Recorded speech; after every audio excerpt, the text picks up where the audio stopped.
Good afternoon, good evening. Good evening. Good evening. All praises to the only God that I've ever served who knows my name.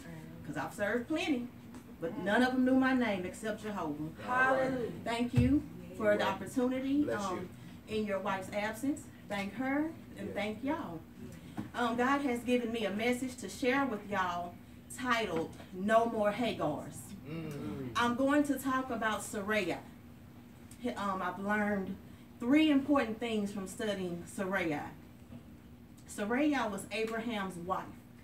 God changed her name from Sarai to Sarah. I've looked up the meanings of Sarai and Sarah.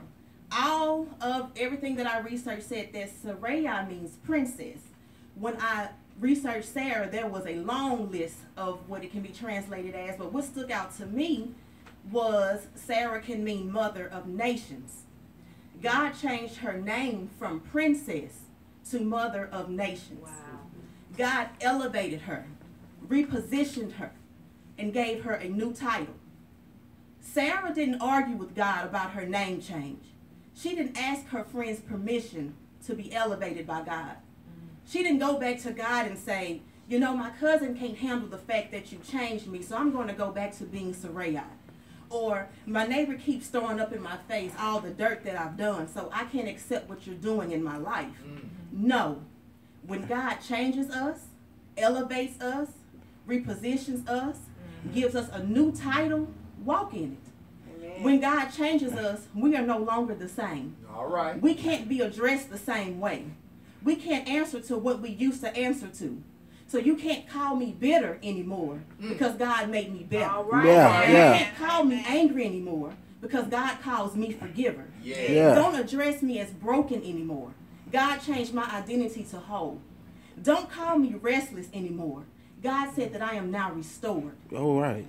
I ain't the only one with a changed name. All right. We All used to right. call you dope dealer. Yeah. God changed your position to hope dealer. That's good. That's good. Your identity used to be prostitute. My Now God. you're prophet. There you go. You used to be Miss. Now you're Mrs. There you go. God will change your name. Hey, all right now. Yeah. Oh, yeah. Go ahead. Go ahead. The second thing that I learned from studying Sarai was she was 90 plus years old when God promised her that in 1 year she will have a baby. Sarah laughed at God's promise. She said, I am wax old and I'm supposed to bear and birth a child. She laughed at God's promise. 1 year later, she birthed Isaac. I can relate to laughing at God at the things that he's told me. I remember when I was in high school and God told me that I'd be a speaker. I laughed until tears formed. I was so shy. Whenever I spoke so softly that I couldn't even hear myself. I was so to myself and such an introvert that it crippled me. And I'm supposed to get in front of strangers and actually talk. My Lord. All right. All right. Look at God. Yeah. Look at I God. understand Sarah laughing at the thought of naturally having a baby at 90 years old. If we just went around and placed fetuses and embryos in women aged 90 plus, them women and the babies would die. As a matter of fact, after the age of 85, the success rate of women having healthy children begins to dwindle. So 90-something-year-old women's body just ain't made for that no more. All right. Their bodies definitely aren't the ideal dwelling place for a baby to grow. It is pretty much impossible for a 90-year-old woman to bear a healthy child full term and the baby comes out alive, unharmed, healthy. Impossible. But when God anoints you for something, That's it. Yeah. when he has chosen you, Yeah. when he points you out, it doesn't matter that you're just a brown-skinned, short, chubby girl from the hood being raised by a single mother. All right. Yeah. You will become an author, writer, speaker, My. songwriter, baker, and RN. Yes, Lord. Thank you, Lord. Amen. Lord. All right. It doesn't matter that you were an illiterate little boy who had trouble reading. You will become CEO of your own company. When God anoints you, it doesn't matter that you're 65 years old. You will graduate at the top of your class. Yeah. Don't laugh at God's plans for you. Yeah. Laugh at the plans that you've made for yourself without God. You're right. There you go.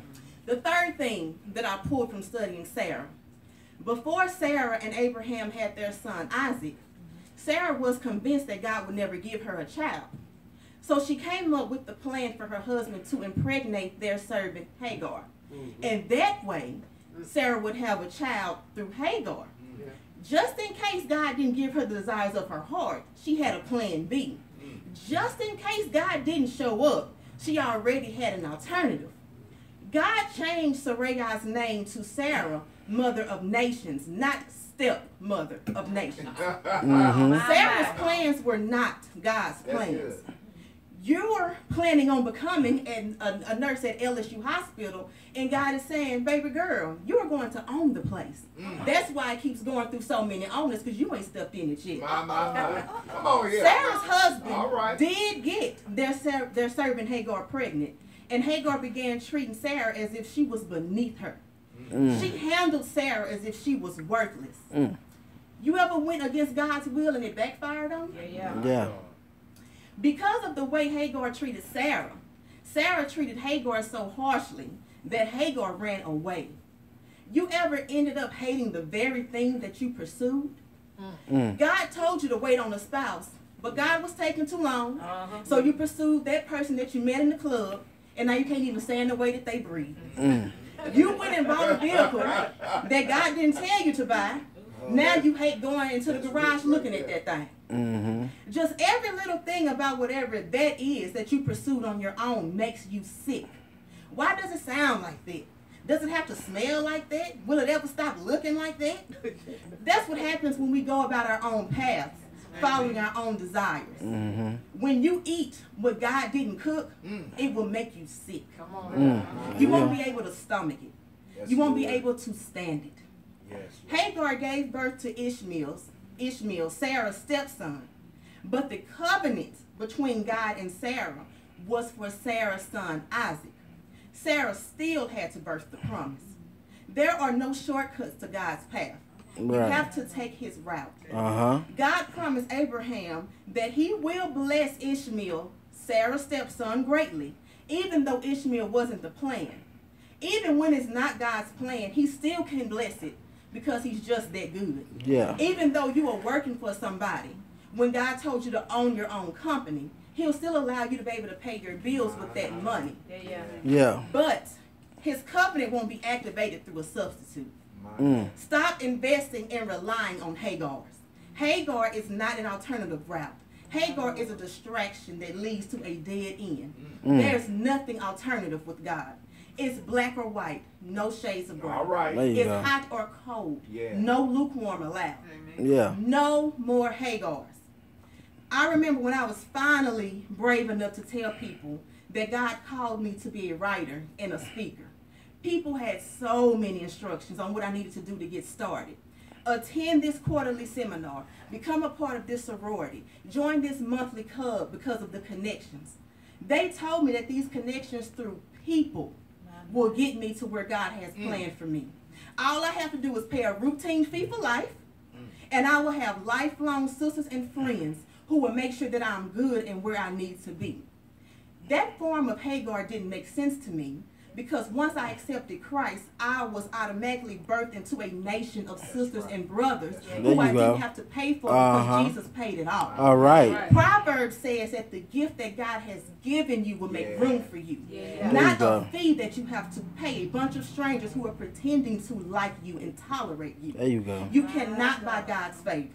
You can't persuade his blessings. You can't rush his timing. You can't replace his will. You can't replicate his plans. No more Hagars. All right. Amen. Amen.